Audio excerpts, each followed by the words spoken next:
merci déjà d'être venu. C'est merveilleux. Ce genre de petit événement entre amis, on pensait ne plus pouvoir le faire il y a encore 3 mois. C'est magnifique.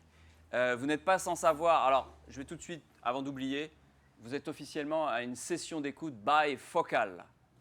Vous allez voir que le son, là, d'ailleurs, je vais demander si je ne peux pas repartir chez moi avec ces enceintes. Elles sont très très bien, on dirait. Je n'ai pas la plage chez moi, mais elles sont vraiment formidables. Je vous présente Monsieur Jean-Paul Boutellier. Applaudissez-le bien fort quand même. Parce que sans ce monsieur, il n'y aurait pas le festival que vous connaissez, Jazz à Vienne. Moi, je m'appelle Fred Gauthier, je suis le directeur de la rédaction de Jazz Magazine. Mais ce n'est pas le plus important aujourd'hui. Le plus important, c'est qu'on est tous des amoureux de Miles Davis. Je pense que si vous êtes venus là, c'est que vous avez... Qui a vu Miles Davis en vrai? À peu près la moitié de la salle. OK.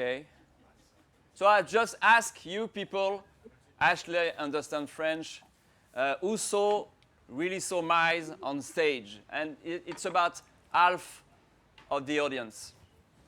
So of course the musician, but okay. All right. So I guess the best thing is to start with an excerpt of this new and unreleased Miles Davis record recorded in Vienne in 1991. We all know, nous savons tous que cette année, that year was a very important year for Miles Davis, and also the year he passed away. But he's still with us. Il est toujours avec nous, and here's the proof. Voilà la preuve.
Well, I don't know if you feel the same, guys, but it's very moving to hear that, to listen to this, because, I mean, that band, that particular band of Miles, was very tight, and there was less musicians than before, than the previous bands. There was only one keyboard player, il y avait moins de musiciens, c'était un groupe très soudé. Only one keyboard player, compared to the previous band. There was Robert Irving and Kei Akaji. And did you know, and I'm asking this question particularly to Richard Patterson, Alors, je dis aux gens, les musiciens de Miles, donc Richard Patterson et Deron Johnson, qui jouent sur ce disque, sont là avec nous, en quelque sorte, en visioconférence. Vous ne les voyez pas, mais ils sont là. Moi, je les vois sur mon écran. J'ai l'impression d'être Tom Cruise dans Minority Report. Je les ai devant moi. Et normalement, ils nous entendent. So, Richard, for example, can you hear me well? Yes, I hear you fine. Did you know why Miles Davis had a band more tight and less musician at that time compared to the previous band? Was it really important for him to have a small, almost a small band, no percussion, no everything? I'm not 100% sure to answer that question, but I do know that when there's only one keyboard, when it's just Darren playing, just like that intro that we just heard, there's so much space for Miles, to set this mood. I don't know, that could have been what he was going for, but I mean, just listening to that now, it's just like the space. And I'm sorry, Richard. Could you maybe speak more louder or near the mic because we can hear you? You can't hear me? Oh, it's better. Yes. Okay. To answer your question, I'm not 100% sure if Miles did that intentionally. I'm sure he did, but I do know just listening to that track, having only one keyboard player, there's so much space that Miles can use. So okay, I'm translating just a few seconds. So Richard dit que il ne sait pas vraiment pourquoi Miles Davis, parce qu'il était un personnage assez secret, mais ce qu'il ressent lui en tant que musicien, de réécouter ce morceau sur lequel il joue, évidemment, hein, c'est Richard Patterson à la basse, c'est qu'il y avait beaucoup plus d'espace dans le groupe et dans le son de Miles comparé au groupe précédent. Et ça, c'est quelque chose qu'il ressent très très fort. Ok, Richard, thank you. You can go on. No, I was just saying, just listening to that groove that that you just played, it's a very vibe because there is so much space and everybody's playing a very particular part. So Miles could just go in and just pick his notes and play them wherever he wants to play. Okay. Deron, can you hear me? Yes. You were at that time in that band the only keyboard player. No. And that was very new in Miles Davis' band at that time. Miles played also keyboard. Yes, Miles played some keyboard part, but you were the main lead keyboard player. Vous étiez le principal claviériste du groupe. Was it a kind of a big or pressure for you at that time? Or on the contrary, was it very cool and easy for you to be the only keyboard player? Est-ce que c'était facile ou est-ce qu'il ressentait une certaine pression d'être le seul claviériste à ce moment-là? Yeah, I think for me, that's a big part of how I grew up. It's just, I was really into Miles' music from, since he began in the 60s band that he has with my favorite band. So I understood, the mindset at that young age, but it still didn't take away the pressure of dealing with how he was on the bandstand, which was very intense. So to answer that question, I felt the pressure more because of the sonic palette of like using synthesizers and things like that. But as far as the space, what Richard was just talking about, I was very familiar with that feeling and that energy, and that's a big part of my whole career. Ok. Je ne sais pas si vous entendez bien les réponses. Je n'ai pas l'impression. Bon, je vais essayer de traduire. Donc, il ne ressentait pas une pression particulière. Et lui aussi, finalement, ce sentiment d'espace.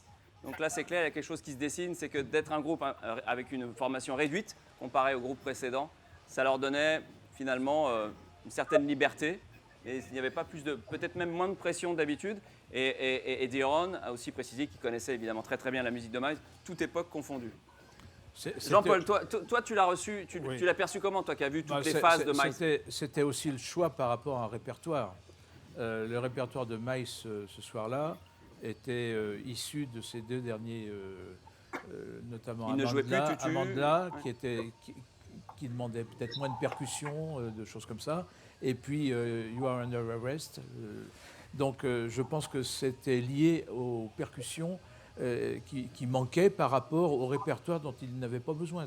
Et je crois que c'était... Alors de temps en temps, Miles allait plaquer quelques accords sur son keyboard, mais surtout, moi j'ai de grands souvenirs parce qu'il allait souvent chuchoter à l'oreille certaines choses. Il y avait deux bassistes, il y avait Foulait aussi à la basse, qui avait un rôle assez important, qui cumulait presque la basse et la guitare basse comme soliste, et ça donnait une couleur pour laquelle il n'avait pas besoin d'être plus nombreux, à mon avis. So Jean-Paul said that he felt that Miles didn't feel the need to have so many musicians in his band at that particular time, especially because what he was playing at that time too. So the arrangement was less, there was more space in the arrangement, it was more simple and clear in a way. And it sounded quite different for us as people who went to see the concert. Ashley, you have seen all the different phases of Miles in the 80s. Almost, I guess. For me, Fred, c'est comme une voiture du sport compared to a bus. You know. What is a sport car and what is a bus? Well, the band in 1991, c'est plus facile de contrôler. Yes. For improvisation, it's a sports car. And the Miles, quintet is the quintet or the sextet was Miles's favorite kind of band. Yeah, throughout his career. Yeah, sextet. There was a famous sextet who did Kind of Blue, for example. Yeah. So yeah. Exactly, and so with these young musicians, there was a chance for improvisation, for change every night. And that was what made this recording so special, is that this night is not like any other night. Yes, very different from the Paris night, for example. It's the same repertoire. But what they were doing on stage only happened on July 1st, 1991 in Vienne. Did you, Richard? Yes. Did you feel that too? That every night during this tour with that band, it was different. Every show, every concert was different in terms of improvisation, sound, and everything. It was much more open. Yes, I agree 100%. Every night was different. That if you notice that band. Hello? I'm translating during you. Sorry. Oh, okay. Yeah. In that band, everybody's listening. If you notice that Miles doesn't do a lot of cueing, physically cueing. He cues by what he plays. So everybody is so intensely listening to Miles. So every night is different. It's all focused on what Miles is doing. Ok. Bon, j'espère que vous avez entendu. Le son n'est pas toujours très bon. Donc je crois qu'il a dit, j'espère, qu'il y a des mots qui sont mangés, hélas. Pas évident. Qu'effectivement, il a insisté sur le fait que c'était différent à chaque fois et que Miles dirigeait le groupe vraiment à sa manière. Jean-Paul, te souviens-tu de ta première rencontre avec Miles Davis? Because Jean-Paul told in the liner notes, il y a un super livret dans le... I'm showing Ashley the booklet. Excellent liner notes by Ashley Kahn, as always. And I'm serious about that. And quand je sais que Ashley Kahn a écrit des liner notes, je sais que je vais apprendre des choses. Donc, c'est toujours bien. So you did a great interview, I guess, with Jean-Paul for these liner notes. Jean-Paul, et Richard, et Deron. Yes. And Patrick. And Patrick. Yes. They are like a book. I mean, they got so many stories. Ils sont comme un livre. Beaucoup d'histoires. Eh oui. Oui. Alors, c'est comme un chapitre de l'histoire de Miles. Yes. That is not known. C'est inconnu.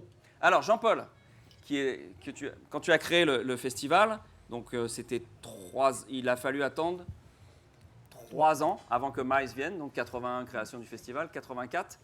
D'emblée, tu t'es dit, il faut que j'ai Miles Davis dans mon festival. Ça a été une obsession, je ne sais pas, mais en tout cas... C'était une obligation. Miles Davis représentait une telle importance dans l'histoire de cette musique et dans le déroulement de cette musique. Il a été à la pointe de cette musique depuis les années 45, 46. Et il a toujours justement tenu cette pointe avec le jazz cool. Il a été à la pointe, le jazz modal, le jazz rock. Et puis, jusqu'à la fin, il a été... Et quand on écoute ce disque qui a 30 ans, il n'a pas pris une ride. Non. Ce qui est drôle, c'est que je réalise que le festival a été créé l'année où du comeback de Miles Davis. Donc, c'était peut-être pas un hasard aussi. Oui, je ne sais pas si c'est le hasard ou non, mais moi, j'avais déjà vu Miles depuis... ma première rencontre avec Miles date de la fin des années 60. C'était une rencontre assez froide parce qu'à l'époque... Où ça? À Lyon? C'était à Lyon, oui. Il y avait un concert à Lyon. J'étais allé le chercher à l'aéroport. Et moi, j'étais jeune. Alors, immédiatement, je lui ai posé des questions. Jean-Paul is telling the stories when he first met Miles Davis in late 60s in Lyon. So, go on, Jean-Paul. Et bien sûr, je lui pose comme... J'étais jeune, je lui pose des tas de questions. Je lui parle de Charlie Parker, je lui parle de bebop, je lui parle de tout. Et il ne me répondait pas. Et dans la voiture, il a ouvert le poste de radio, il l'a mis très fort. Donc j'ai compris que c'était pas le moment, c'était pas le... Et j'étais resté un peu sur cette impression de froideur. Et quand je l'ai réellement revu en 84... Traduis. So, Jean-Paul is telling, Vince, you know that story. Listen to it. Maybe I guess you know it, but Jean-Paul went to take Miles, Uncle Miles. You gotta know that Mr. Vince Wilburn always say Uncle Miles. I love that. And Jean-Paul went to the airport in Lyon to take Miles Davis to drive him at the hotel, I guess. And he asked him so many questions because Jean-Paul was young at that time. And he asked Miles question about Charlie Parker, all jazz. So Miles was not interested into that, I guess. And he turned up the radio sound and didn't speak at all. That sounds like Uncle Miles. Yeah, that sounds typically Miles. Donc vous avez tous compris. Puisque... Yeah. Et quelques années plus tard, c'est vrai que j'ai vu un autre Miles qui était beaucoup plus attentif. Notamment à l'histoire du jazz. Parce que moi, j'ai découvert en 84 un Miles, quand il venait à Vienne, la première chose qu'il me demandait, c'était le programme du festival. Et il commentait le programme devant moi. Moi, ça a été passionnant parce que j'avais une image de froideur ou d'indifférence. Et tout d'un coup, je découvre un musicien qui était en tournée et qui regardait un petit peu les autres musiciens qui étaient programmés sur la même scène que lui. So, for you guys, Jean-Paul just said that's very interesting, and it's not in the booklet, Ashley, I guess. No, it's not. That every time Miles played here in Vienne, he asked Jean-Paul who was playing, who was on the bill, and he asked for the program, the whole, and he was asking, telling things about every musician. So he was actually very interested in the history and the present of jazz too, of course. Yeah. Just don't ask him to tell it. Just don't ask him what? Ashley? Just don't ask. If you don't ask him, you will get the history anyway. Yes, you're right. En fait, il fallait rien demander à Miles Davis. Il fallait le laisser parler. Il fallait juste essayer de l'orienter un tout petit peu. Mais il fallait pas lui poser des questions directement comme ça. Moi, je sais, j'ai eu la chance de l'interviewer aussi. C'était un personnage très difficile à manier. Oui, je pense qu'il aimait quand même bien qu'on lui parle de musique. Oui. Je crois qu'il en avait beaucoup. Il n'en avait pas dessus la tête qu'on lui parle d'autres choses, de voitures, de femmes, de mode, de design, etc. Il en avait franchement marre. Moi, il me l'a dit une fois à l'issue d'une conférence de presse qu'il tenait, et il a dit moi, j'aimerais bien parler musique, parce que c'est mon métier. C'est pas d'avoir des voitures, c'est pas d'avoir dessiné des les profils de mode.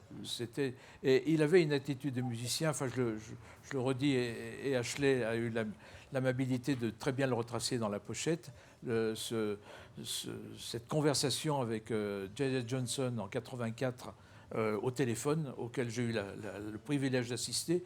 C'était extraordinaire parce que c'était deux musiciens qui étaient toujours certainement très amis, mais qui ne s'étaient pas vus depuis longtemps. Et tout d'un coup, une conversation comme s'ils allaient jouer ensemble le soir ou le lendemain. Yes. Alors qu'ils ne s'étaient pas vus depuis très longtemps. A little intermission, maybe we're going to listen to the people. Actually, you got to realize that the people who are here, they discover the music because the record will be out in France tomorrow.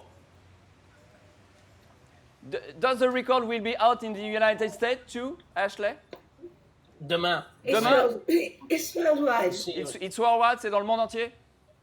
All right. Yes, dans le monde entier. All right. We're gonna...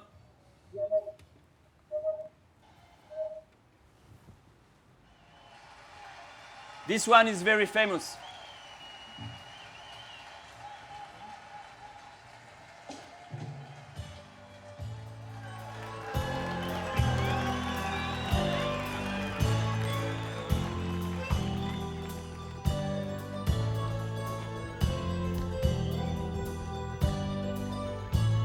Petit blindfold test. Quel est ce morceau? Plus fort.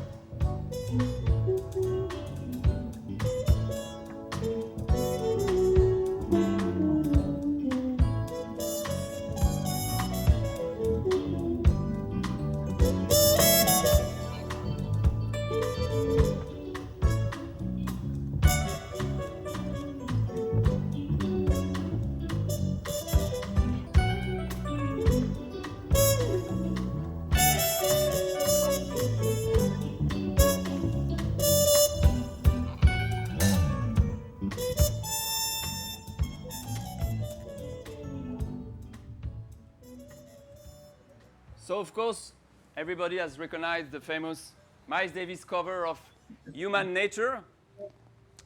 That cover was originally on You're Under Arrest. An album came out in '85.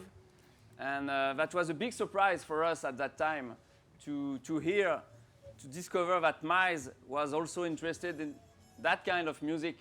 And Michael Jackson was, of course, huge at that time. And Human Nature was on the Thriller album, and it's a wonderful song written by the keyboard player of Toto, Steve Porcaro.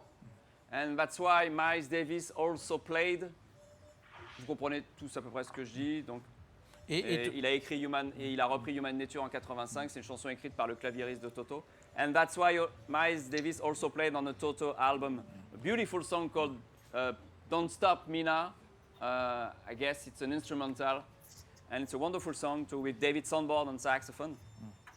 And produced by Quincy Jones. And produced by Quincy Jones, Jean-Paul adds, of course. Quincy Jones, who was also a very close friend of Miles Davis. Vince, I got a question for you.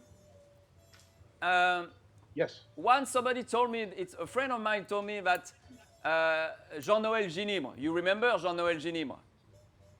Of course. And his mom, yeah. Simone. And he told me that Miles was listening to a lot of music. But do you, of course, I guess you remember how he was listening to music, Miles? Mostly on the radio, at home? Did he buy records? How he was listening to music, Miles Davis, at that time?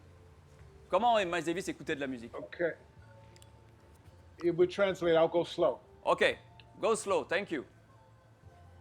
I lived with him in Malibu with my cousin Aaron. Vincent vivait dans la maison de Miles Davis. Miles Davis avait une maison à Malibu avec son cousin, donc le fils de Miles Davis, Erin. And MTV was very prominent at the time in the 80s. Et MTV évidemment, c'était les débuts de MTV. C'était très populaire. Vous vous souvenez de cette chaîne qui passait des clips vidéo en boucle, 24 heures sur 24. Il y avait principalement de la pop musique, de la musique noire, du hip-hop. Il n'y en avait pas encore beaucoup, mais ça commençait, du Michael Jackson, du Prince, toutes ces choses-là. So the videos that came on, if he liked them, he would turn the sound up. Alors quand il aimait une vidéo, il mettait le son beaucoup plus fort. That's great. And then he would call one of the record company and order the records. Ah. Et donc quand quelque chose lui plaisait sur MTV, il décrochait son téléphone et il appelait sa maison de disques, Warner Brothers ou Columbia, jusqu'en 1985, et il leur demandait de lui commander le disque. C'est pratique, hein, c'est mieux qu'Amazon. And he would have his trumpet close by and play the melodies, walking around the house. Ok, donc et il avait évidemment toujours une trompette à portée de main. Vous savez, il jouait de la trompe. Non, je plaisante. Et évidemment, il jouait par-dessus les morceaux qu'il entendait. That's great. So he played on the music. He was playing the melody. Yes. So that was a good sign. Yes. When he played. When he played it often, Yes. then we would go in the studio and record it. Okay. That's what happened to Human Nature. And every kind of music. Anything he wanted. He loved a group called Kassav. Kassav, of course, the French. Mr. Yeah. Yes. Toto. Toto. Scritti Politti. Scritti Politti, yes. And, just whatever he loved. Whatever. I've heard that he loves Tears for Fears too. Oh, yeah. Yeah. Oh, yeah. That's He amazing. met them in Japan. Yeah. Mm-hmm. So he was very much into pop, what we call pop music. He was always open. And he was not listening to jazz at home at all, or sometimes? No. No? No. When I had a cassette of the second quintet with Herbie Wayne and Ron and Tony, and I had it in the Walkman, and he took it from me. He didn't want me to listen to it. Pardon. Donc, And to add to your bands, this great band in 1991. Yes. The larger bands that's what he heard in his head at the time. Yes. So if it's two percussionists, two keyboards, but I enjoy the space in the band with Darren and Richard and Ricky and those guys. No, yes, because he was always moving. So his Yeah, head but I enjoyed all this band. Of course, yes. Donc, vous avez sans doute pas loupé, donc c'est une anecdote assez amusante. Donc, Vincent Wilburn avait un Walkman à l'époque, en 85, hein, et il avait une cassette du quintet de Miles Davis acoustique, donc avec Herbie Hancock, Tony Williams, Wayne Shorter et Ron Carter. Et Miles lui a pris cette cassette. Il ne voulait pas qu'il écoute cette vieille musique. Yes. Yeah, I've got almost the same story. John Scofield, the guitar player, told me that once Miles called him at home, and John Scofield was listening to Kind of Blue at that time, at the same moment. And he said, "What are you listening now?" And John said, "Actually, it's Kind of Blue." "Stop that shit, it's all music, stop it now." Donc Miles Davis a grondé. Hey, I never got the cassette back either. So he was, Vincent, you told us that he was very much into pop music. Now I want to know more about Prince. I remember you told me a story about one day, Prince called and you took up the phone. Mm-hmm. Mm-hmm. So and he said, "Go ahead. I'm sorry." Go on, please. No, he just said, I recognized his voice quickly, Yes. And he wanted to talk to Uncle Mouse. I don't think Uncle Mouse was at the house. He had gone swimming or something. And what did he say? But Uncle Mouse, he said, "Hello, may I speak to Mr. Davis?" But I can't get Prince's voice. He had a deep voice. That was pretty good. A deep voice, yeah. Yeah, deep voice, yeah. But very, very, very respectful Yeah. in his dialogue. Donc Vincent raconte que Prince. Uncle Mouse had the greatest respect and love and admiration for Prince. Yeah. And Prince for Miles. Yeah. So is there or not, because every people on earth, when they meet me or when they meet somebody we're supposed to know, is there or not tapes with Miles and Prince playing, I don't know, something, or it doesn't exist and we will never listen to that. I know you can tell us now, but... No, it exists. Does it really exist? Yeah. Yeah. We're looking, Florence and I and everyone, and Warner Rhino, we're discovering the tapes. So we can still have hope. Yes. Ok, donc Oui. vous avez... Merci beaucoup. Thank you very much. Donc il y a, a priori, il y a quelque chose enregistré par Miles Davis et Prince. Ça existe, ça a été réédité d'ailleurs. Oui, mais c'est un seul morceau, Jean-Paul. Il y a un seul morceau dont Prince n'était pas content du tout. Oui. Pour la partie de Miles d'ailleurs. Et il trouvait que ça n'allait pas avec le reste de l'album. Et qui n'a pas été... Donc ça a été publié Can I Play With You, oui. Ouais. L'année dernière. Ah, oui. Mais c'était un concert. Non, c'est un morceau en studio, Can I Play With You. Non, mais il n'était pas prévu. Il n'était pas prévu. Prince l'a fait venir de façon impromptue. Ah oui, le fameux concert. Oui, voilà. oui. So, yeah. Jean-Paul is telling the story about on the December 87 charity gig in Minneapolis. You know that story, Ashley. You know that story. Miles Davis sat in like 10 minutes, and Miles was not really happy because it was a little bit hectic. I mean, he didn't know what to play exactly. But there was, of course, the famous "Can I Play With You," and it has been bootlegged a lot. Yes, C'est Ashley? plus important que Prince a décidé de créer musique spécifiquement pour Miles. Okay? Like this, like Penetration or Jailbait, for example. And Jailbait. And Richard and Deron have stories about how they had to recreate the music inside the Miles band. I wanted to ask to Richard or Deron, how do you recreate that music? I mean, was it a tape that Prince sent some tape at that time and you listened to a tape and recreated the music? How did it work to play that music? Richard or Deron? Deron, you want to go first? Richard. Yes. Okay. Can you guys still hear me right now? Because I'm getting just maybe speak more closer to the mic. Okay. Yes. I think some of the songs that came in, they were on cassette, and some had definite parts, and some did not have parts. Okay, donc we had to create them as we go. Elles étaient sur cassette, et évidemment certaines étaient vraiment terminées, et d'autres quasiment à l'état de, c'était des cassettes de travail, pas complètement terminées. Okay, Richard. Yes, so I know for me, some of the songs had bass parts, and some didn't.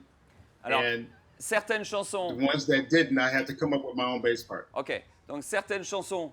Alors, on dit chansons, vous savez que les Américains disent pas morceaux ou instrumentaux, ils disent songs, même si c'est instrumental. C'est très important de savoir ça. C'est un peu perturbant quand on fait ses premières interviews d'ailleurs, parce que quand ils parlent de songs, on se dit mais c'est pas une chanson. Mais ils emploient le terme song, que ça soit donc chanté ou instrumental. Et donc certains de ces morceaux avaient des parties de basse et d'autres non. Donc Richard devait créer ces parties de basse. So Richard, you were supposed to create the bass lines on that particular song. It was one particular song that I remember that didn't have a bass line. Which one? I don't recall which one it was. It may have been Jailbait. I'm not 100% sure. But sometimes but we all know that Penetration definitely had a bass part. Penetration, yeah. Because we all know that some famous Prince songs doesn't have a bass line, like When Doves Cry, for example. Yeah. Yes, exactly. Oui, certaines chansons de Prince n'ont pas de ligne de basse, ce qui est très surprenant d'ailleurs, mais c'est comme ça. So I guess it was fun to create a bass line for a Prince song for Miles Davis. It was interesting. I'll tell you a short story, and I'll try to speak slowly. Okay. I was playing a bass part that I came up with.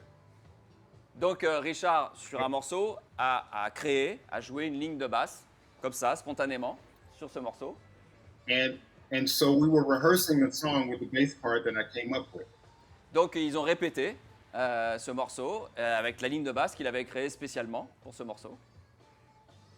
And then Miles came up with a different bass part, and he played it on his trumpet, and he wanted me to play that bass part. Ok, donc Miles de son côté, lui avait, partant de la même cassette, créé une autre ligne de basse et il l'a joué devant Richard à la trompette. That's crazy to play a bass line on a trumpet. Just to show Yes, you. he played. Yes. Yes, okay. So I played the bass line for a while, and then he asked me how did I like his new bass line. Donc Richard a joué son truc, mais Miles lui a dit, qu'est-ce que tu penses de ma ligne de basse? What do you think on my own bass lines? And what did you say?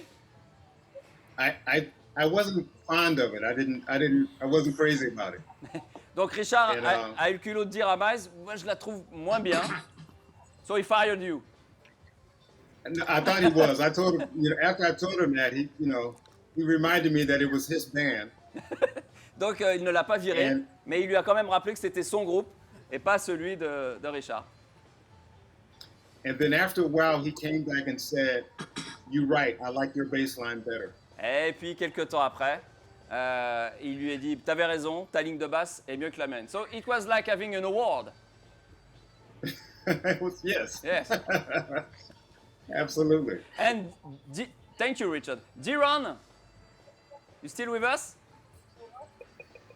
Yes. Have you got some, cool stories like Richard just told us? Concerning the creation of the music and as a keyboard player, because we all know that Miles was very much into keyboards and everything. So about Prince songs or whatever, or Human Nature, it was already a very famous arrangement. But have you got some great stories? But people love stories, so maybe you can tell us a story too? People love stories. Yeah. Yes, we do. In a nutshell, about the Prince music, he did say early on that we're going to be doing some Prince songs. Just like Richard said, got the cassette. I did try to learn the rather awful demos, learn them the way they were on the cassette. Yes. Until Miles said, do your own thing, basically. Ok, donc So, Deron a écouté les cassettes, un peu comme Richard Patterson. Il a essayé de recréer ce qu'il y avait sur les cassettes, mais Miles les a encouragés à créer leur propre partie musicale, à être eux-mêmes et à finalement à s'approprier ces morceaux.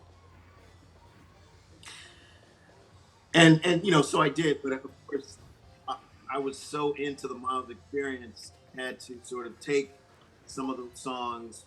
Penetration was pretty much set sort of the way it was, and then we took it to whole new levels in our improvisations. But mainly, I guess call it, Milesify any song by having known all of the chords and keyboard players that came before me and musical experiences, and I would sort of adapt any song and with those kinds of chords with that kind of attitude. So that's as simple as what I was doing. So you take a song like Dale Bait or whatever that had these sort of minor chords or very simple chords, I would spread my fingers out, create these Ok, donc quarter tone chords, things like that, and Milesify it basically. tout simplement, c'était des morceaux assez simples. Alors à la base, composés par Prince, et lui ajoutait sa patte, essayait vraiment de faire de longues improvisations. Et ça, Miles Davis l'encourageait beaucoup. Did you actually try for example, Deron, to show Miles your own music? Was it authorized by Miles Davis to try to put to present him your own songs? My own songs? You said, like songs I've written? Your own composition. Did you compose for Miles, or was it open to this? Was he open to that, or not? He was open to it. The only time that happened, I used to go to his house in New York, and on one occasion, because I played on the last record, the Doo-Bop record, so I was in the studio a lot with just the two of us and an engineer. And you know, he did tell me at one stage to go write with there's an old friend of mine that played in Miles's band called John Bigham. He's a guitar player. Yeah, the guy who play on Amandla a lot, yeah. Yeah, so but he's such a great musician. So he was like, go write with John and give me some tunes. I think we did do that. We gave him a couple songs. He loved one of them. We never recorded it, but that's what I'll take for me for the rest of my life is that he, you know, trying to play over it and do stuff, you know, but we never recorded it. So I wasn't a big songwriter or you know, a writer at that point. I was just a player. You know, but he did like one song that we came up with. Ok, donc évidemment, il était d'abord embauché pour être un claviériste. Il a essayé Miles l'a fait travailler sur certaines compositions. Il joue des claviers, il faut le savoir, sur le disque de Miles qui est sorti après sa mort, qui s'appelle Bop, qui était un disque. Quand Miles est mort, ce disque n'était pas complètement terminé. Et voilà, ce qui est triste, c'est qu'ils sont arrivés maintenant à la fin de l'histoire, puisque pas oublier que 3 mois après ce concert, Miles Davis allait nous quitter. Thank you, Deron. Jean-Paul, je voudrais qu'on reparle un peu du concert de 1991. Il y a quelque chose qui est magnifique sur ce concert et qui est très symbolique, c'est que la première partie de ce concert, c'était Shirley Horn. Et il n'y a pas longtemps, j'ai relu l'histoire de Shirley Horn, qui est une merveilleuse chanteuse. I'm telling the story of Shirley Horn, who was actually one of the favorite singers of Miles. And Miles Davis discovered her actually. She came and played to the Village Vanguard. Because Miles Davis asked Bob Gordon to take her as an opening act of his quintet at the Village Vanguard, and Bob Gordon was not okay, and Miles said, "If you don't take her, I don't play." And I think it's true. I guess it's true, because when Miles Davis wanted something, you know that, Ashley, he had it most of the time. Wait. Okay, so. C'est vrai que ton rêve, Jean-Paul, one of your dreams, en fait, tu voulais que Miles joue avec Shirley Horn. Parce que Miles venait d'enregistrer 1 an avant. Pour la première fois, c'était très très rare. Miles Davis avait joué sur le disque de Shirley Horn, sur du jazz acoustique, une ballade, vraiment magnifique. Et c'était exceptionnel, parce que normalement, Miles Davis ne faisait plus ça, jouer sur des disques de jazz acoustique, et encore plus des disques de vocalistes. Donc c'était vraiment un événement. Et ton rêve, ça aurait été qu'ils viennent le refaire sur scène? J'avais programmé Shirley Horn dans ce sens-là. Vraiment avec cet espoir-là. Donc, les contacts avec les artistes, alors maintenant c'est devenu quasiment impossible, mais à l'époque on en avait quand même quelques-uns, mais je n'avais pas pu avoir ce contact avec Miles directement, donc c'était par l'intermédiaire d'impresarios, et je n'avais pas de réponse. Et donc j'ai interrogé Miles quand il est arrivé pour lui demander s'il pouvait participer à un morceau dans le sens du disque qu'il avait fait avec elle. Et il m'a, alors avec beaucoup de diplomatie, il m'a dit non, parce que je ne suis pas dans ce mood, dans ce complexe de revenir vers le passé. Alors je reviens justement sur Miles. Attends, on va juste traduire. Donc Jean-Paul just told me the story, you know that story, Ashley, that when Miles Davis arrived in 1991 in Vienne, in the venue, knowing that Shirley Horn was the opening act, Jean-Paul asked Miles if he was okay just to play just one song with her, and Miles told him, "Sorry, I don't play that kind of music anymore. It's a past. It's music from the past. So I can't. I don't want to do this." And the most funny thing is because 3 days after that, no, he played the music from the past. In Montreux. He used to say, "It hurts my lips." Yeah, and I know that Johnny Mitchell, the wonderful jazz folk singer, Johnny Mitchell, the Canadian singer, asked Miles to play on a record too, and he said, no. You know, Johnny Mitchell said that Miles told him, I got this thing with singers, you know. I don't want to play on a singer record. I did this before, but not today. But actually, it's not true, because he did play on the Scritti Politti album. So that was Miles.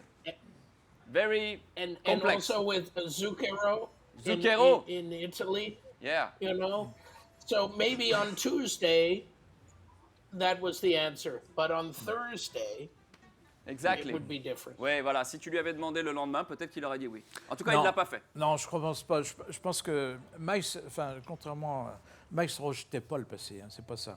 Je crois que c'était un autre...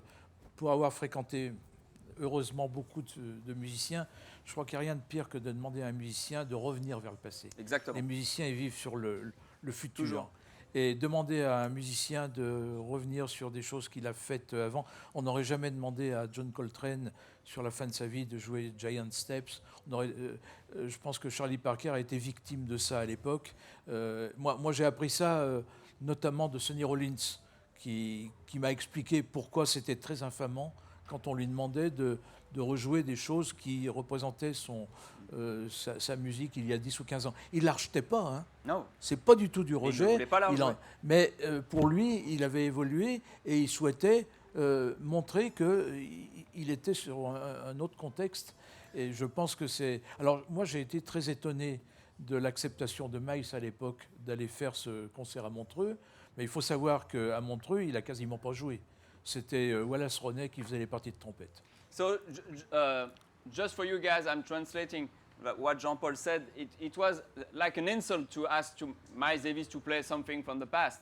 Just like we will never ask this to John Coltrane to play music from the past. And he learned that from Sonny Rollins too. That Sonny Rollins was interested into the past, his own music, but he didn't want to play it because these musicians, they always wanted to move on, to go forward and not into the past. So, but the thing is, he said, no, I don't want to play with Shirley Horn, but 4 days later, or 5 days later, and you were there, Ashley, he played the music from the past. He played the arrangement of Gil Evans. But Jean-Paul added that it was Wallace Roney on trumpet. So I know very well Métier. Yes. 50-50, yes. It was half and half. Yeah. I know very well this story because Quincy Jones was in charge to prepare this concert in Montreux. And as usual, Quincy Jones did nothing. And at the last moment, Claude Nobs called me to recuperate some musicians we have in Vienne with George Gruns. It was the old musician who played with Gil Evans, with many musicians. And he recuperated these musicians to play in Montreux few days before the concert, because Quincy Jones don't prepare the concert. And Miles was not really happy of this situation, and he was in Montreux, but like a figuration. He don't play. It was always Wallace Roney who played the party of Miles. Donc là, the myth is destroyed. We know that Quincy Jones doesn't work at all. He's almost an imposter. No, Quincy is very sympathetic. He's a very, very good fellow, but we know him. Fred? Yes, Ashley. I have a question. You know, une grande partie de cette histoire de la disque, c'est Jazz à Vienne. Yes. Yes, but... And the cooperation from Jazz à Vienne and the enregistrement de Patrick Savy and I wanted to ask, yes, I wanted to ask to Patrick too. Tu as filmé évidemment beaucoup de musiciens, mais est-ce que Miles Davis, c'était à la fois peut-être le plus compliqué ou le plus simple à filmer? Déjà, en termes d'image, c'est compliqué parce que Miles était souvent de dos. Et donc, pour placer les caméras, j'ai dû placer les caméras notamment entre les claviers de Deron pour essayer de la voir. Donc non, c'était pas simple. En plus, il allait souvent dans les côtés très sombres. Là, il y a court. Donc, filmer Miles Davis, c'était compliqué. Voilà. Mais donc, il était c'est quand un même... des plus compliqués. Hein. Il était quand même, malgré tout aussi, oui, le fait qu'il bouge tout le temps, qu'il aille de la droite à la gauche de la scène comme ça donnait une dimension presque cinématographique, mais donc quand même difficile à capter, malgré tout. Oui, difficile à capter. Alors pourquoi ces images sublimes donc, de ce concert le concert a été filmé en entier, on est d'accord? Absolument. Est-ce qu'on peut espérer... Alors déjà, comment se fait-il qu'elles elles ne sont jamais sorties depuis 30 ans, et est-ce qu'elles vont un jour sortir? Elles ne sont pas sorties parce que je n'avais pas les droits. Ah, d'accord. Donc déjà pour démarrer. La deuxième chose, c'est que, en fait, dans les morceaux, il y avait deux morceaux que on ne connaissait pas. Je posais souvent la question à des musiciens comme Marcus, comme Mathieu. Des fois, j'arrivais avec la bande en demandant si oui ou non ils connaissaient ces morceaux. Ah oui. Et en fait, il y en a un, Penetration, on était à peu près sûr. Mais en fait, le dernier morceau, c'est Florence qui me l'a donné il y a à peu près 2 mois. Jailbait? De ce morceau, il y a 2 ou 3 moin, on va dire. Celui qui s'appelle Jailbait, oui. Parce que vous n'étiez pas sûr qu'il était de Prince? Si. Non, on ne savait pas que ce ouais. titre-là était. On ne savait pas du tout. Ce n'est pas un problème de qu'il était de Prince, on savait qu'il était de Prince. Et comme il était inédit, oui. On ne connaissait pas le nom du morceau. Ah, d'accord. Donc Et maintenant. en termes de droit. Mais la situation maintenant, même... est-ce que c'est plus simple aujourd'hui pour sortir pour ça? sortir Oui. Pour l'instant, le son est sorti, donc grâce à Ashley, grâce à Jean-Paul, grâce à Florence. Parce qu'il faut préciser tout simplement que le son du CD, c'est tout simplement le son de la captation. On est d'accord? Ouais, enfin, j'ai remixé. Qui a été remixé, bien sûr. Mais à la base, c'est le son de la vidéo. Ah, c'est le son du film qui passe derrière moi, là. Ouais. Et en fait, les images, non, elles ont pour l'instant jamais été éditées. D'accord. Et on peut espérer un jour, parce qu'il y a des fans qui vont me demander. Est-ce qu'on peut espérer qu'elles sortent bientôt? Je sais pas, il faut demander à Florence, il faut demander à Ashley. Alors Florence, est-ce qu'on peut espérer que ces images sortent bientôt? Aussi, en plus du CD. Jamais le droit. Dans une édition super deluxe, comme on dit aujourd'hui. Possiblement. Je n'ai jamais le droit de parler de mes projets en avance. Ben oui, parce qu'en plus, il y a Prince, le Prince Estate, qui est involved. So it's very difficult to speak. Aussi. Yeah. On avait retrouvé d'ailleurs la Jailbait par Eric Leeds, qui est le saxophoniste de Prince. de Prince. Et ces 2 chansons ont été effectivement écrites pour Madhouse. Yes. Alors Madhouse, je vous coupe Florence. Madhouse, c'était un projet. Prince avait évidemment des dizaines de projets parallèles.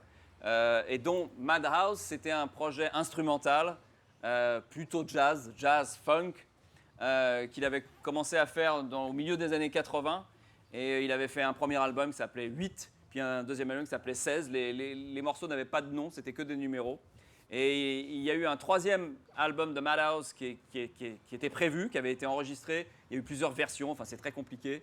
Et il a réutilisé des chansons, des morceaux de Madhouse qu'il a donné à Miles Davis, et que Miles Davis a priori, alors ce sont peut-être les bandes dont parle Vincent, Miles a peut-être travaillé sur ces bandes, et tous les fans de Miles Davis et de Prince qui sont souvent les mêmes, because there's a lot of people who are both Miles Davis fans and Prince fans, especially guys of my age who are the same people, and we respect for this, but since we speak a lot about Miles Davis and Prince, we're going to take a little intermission just to drink, and we're going to listen to Penetration.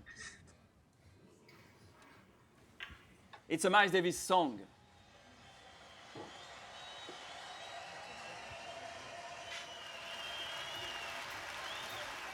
Just wanted to add that it was always a mystery at that time, because Miles never said anything on stage. So we didn't know what he plays, except for the famous, when he played Hannibal, for example, Time After Time, we knew.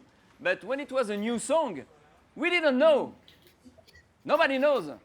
He didn't say... Fred, it's a nothing. Premièrement, les chansons n'ont de titre, seulement numéro. Yes, yes. Donc ça, c'est Penetration. Toujours un peu des titres bizarres avec Prince.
what was your Richard? Can you hear me?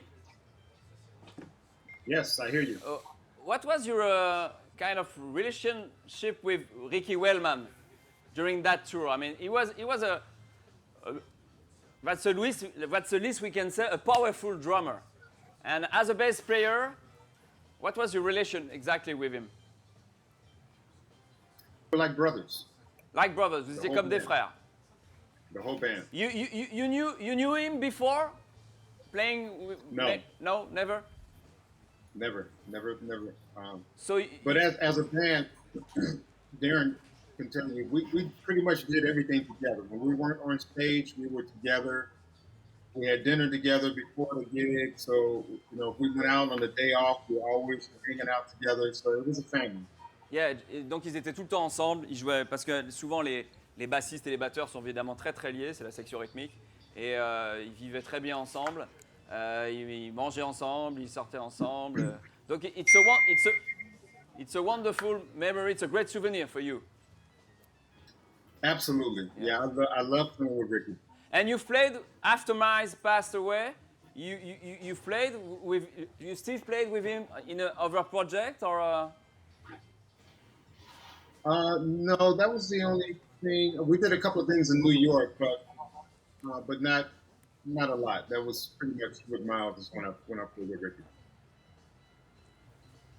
Ok, Jean-Paul, il y a deux mots, un mot magique, c'est foie gras. Alors, qu'est-ce que c'est que cette histoire? Du foie gras au petit déjeuner? Oui, enfin, à l'époque, les dernières années, donc, Miles s'était installé à l'hôtel de la Pyramide, tenu par Patrick Henry Roux. Et justement, en 81, avant de partir, moi j'étais allé le saluer avant son départ de l'hôtel. Et il avait demandé à déguster un dernier foie gras, une préparation au foie gras. Le matin? Le matin, oui, vers 10h du matin. Et bon, il devait peut-être avoir un régime spécial compte tenu de son état de santé, mais il avait quand même tenu à déguster un dernier foie gras dans l'hôtel. C'était assez émouvant d'ailleurs, cette façon de le demander, parce que je pense qu'on voyait l'attachement, et je crois que Ashley le dit très bien dans la pochette, l'attachement qu'avait Miles à la France et à tout ce que représentait la France, la culture, y compris la gastronomie, mais qu'il considérait comme un élément de culture. C'était pas de la bouffe pour lui, c'était vraiment un élément important de la culture française. Est-ce que, plus généralement, tu as ressenti quelque chose de particulier lors de ce dernier concert, sachant qu'il est mort, hélas, 3 mois après? Non, c'est difficile à dire, mais non, c'est trop. Est-ce qu'il était si différent de ça des autres années, ou tu me disais tout à l'heure qu'il était même en meilleure forme que...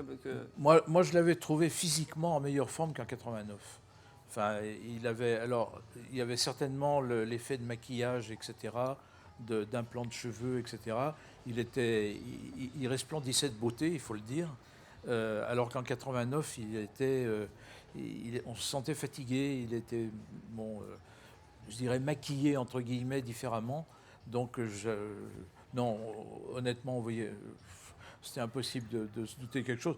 D'ailleurs, moi, j'ai le grand souvenir de l'annonce de sa mort, parce qu'on était en réunion. Je voulais te poser la question justement. Est-ce que tu te souviens quand oui, tu as appris sa mort? J'étais en réunion à Paris avec tous les autres festivals, les grands festivals mondiaux. Il y avait Montreux, il y avait La Haye, il y avait Monterey, il y avait Newport, etc. On était en réunion pour préparer un certain nombre de projets. À Paris? À Paris, en fin septembre, et on apprend la mort de Miles. Ça a été... j'ai un souvenir très très dur de cette annonce qui est venue soudainement et qui nous a tous frappés. On était tous là. Et bon, on savait que Miles était très important dans le monde de cette musique, parce qu'il a toujours représenté une sorte de phare. Il guidait un petit peu ce qu'était la musique. Guiding light. Yeah. Et honnêtement, je pense que ça manque maintenant, parce que tout est possible. Bon, on va un peu dans toutes les directions. Miles avait on dit toujours que Miles avait le sens de la mode. Non, il avait le sens du goût. Et s'il avait uniquement le sens de la mode, il aurait tout de suite été démodé. Non, il avait le sens du goût, il était toujours juste. Il a toujours été très juste dans toute ça. C'était certainement pas le plus grand soliste du monde, mais il a toujours été vraiment... Ses notes, il savait exactement où les placer. That's very important thing that Jean-Paul just said, is that people, most of the time, they say, Miles was following a fashion, a trend, a new thing. But no, Jean-Paul is not, doesn't agree with that at all. He said that Miles has taste. And he was always right on time, and he had taste for music and for choosing people at the right time, at the right place. And before that, he said a very moving thing that he learned when Miles passed away. Jean-Paul was in Paris representing the Jazz à Vienne festival with all the people from all the festivals in the world, like Montreux, La Haye, Montreux, all the big festivals, and they learned the death of Miles Davis. So it was like the end of a story, actually. Ashley, if you had to choose one song in that album, just one for the radio, you are a radio guy, and you have to choose one song to summarize, to give us, I mean, the feel, the taste of that album. What is the most powerful, your favorite song? Miles' solo on Time After Time. Yes. It was always a great moment. Yeah. It's as beautiful as Sketches of Spain. Time After Time is my funny Valentine from that period, actually. It was always... You are in the past, Ashley. Always. And the future on même temps. Yeah. Richard, what was your, as a player, what was your favorite song to play with Uncle Miles at that time? You didn't say Uncle Miles like Vince, but what was your favorite? Yeah. I mean, the song you really liked, you really dig to play. That's a hard question. I would say all of them, but toutes. Certain ballads that, like you said, Time After Time and Human Nature. I would just get chills listening to Miles's tone of his horn. Yes. So that did it for me every night. Ok, donc c'est pas forcément les morceaux où sa basse était le plus en avant, mais les morceaux lents, les ballades. Donc Time After Time, oui, ça c'est vraiment et Human Nature. And you, Deron, as a keyboard player, what was your you will say every song too?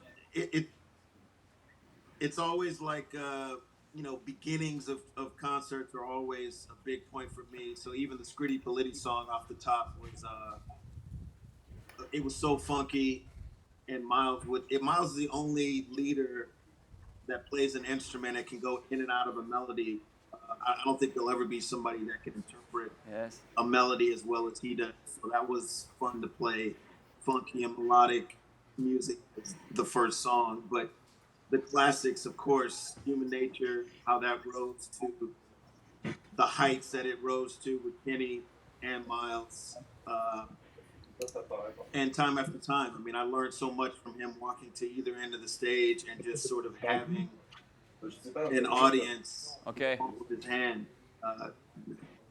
Donc visiblement, Time After Time recueille tous les suffrages, puisque en tant que musicien, pour eux, c'était vraiment un moment très particulier, très spécial de jouer ce morceau avec Miles, qui était devenu un classique. En fait, il en a fait un classique en quelques années. Et je pense que si vous êtes ici, pour la plupart, si vous avez assisté au concert de Miles Davis à l'époque, c'est vrai que c'était toujours un grand moment d'émotion, Time After Time.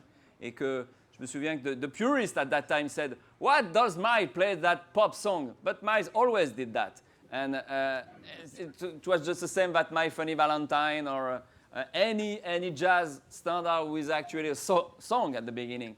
So I remember also that Time After Time in Vienne, in Paris, everywhere, it was always a great moment. In 1991, but in 1980, it was his song at that time, really. Il cherche les nouvelles ballades. Yeah, and he always found. So thank you very much for it. It was not easy to find the right balance, because you were like 7 people and on a tiny screen, and I had to speak English, which is not actually my native tongue, but I guess you understood me. I hope you understood me. And I just wanted to add one thing. I just wanted to add one thing on a particular note. It was very moving for me to speak with you guys because I was there too. I was not in Vienne, but I was in Paris in 1991. And to see you 30 years after, you didn't change at all, or just a bit. But, and really, to be honest, I just want to speak about the Paris concert for a few seconds.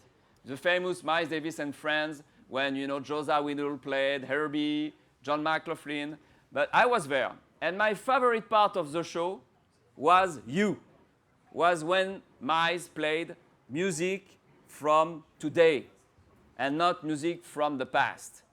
It was very fun to see Miles on stage with like John McLaughlin, Josa Windle, Herbie Hancock, Jackie McLean. It was crazy, but to see them. But the music was not so great, honestly. But Miles with his band, your band, you people, it was amazing. Especially because I knew you were playing Prince song and everything, and I was expecting for many great things to come. Oh, sadly, they didn't come because we all know he passed away. But thank you for that. Thank you very much, and thank you, Vince. Hey, I have Fred, noticed that you will finally. Yes. I just want to say, and I want to express to the people all over the world, this particular project is dedicated to the memory of Ricky Wellman. Yes. Yeah. The late and sadly missed Ricky Wellman. Thank The you. go-go drummer, the original go-go drummer with Chuck Brown. Yeah. That's right. The powerful Ricky So Wellman. please. Yes. Yeah. Give some hands and clap for Ricky Wellman.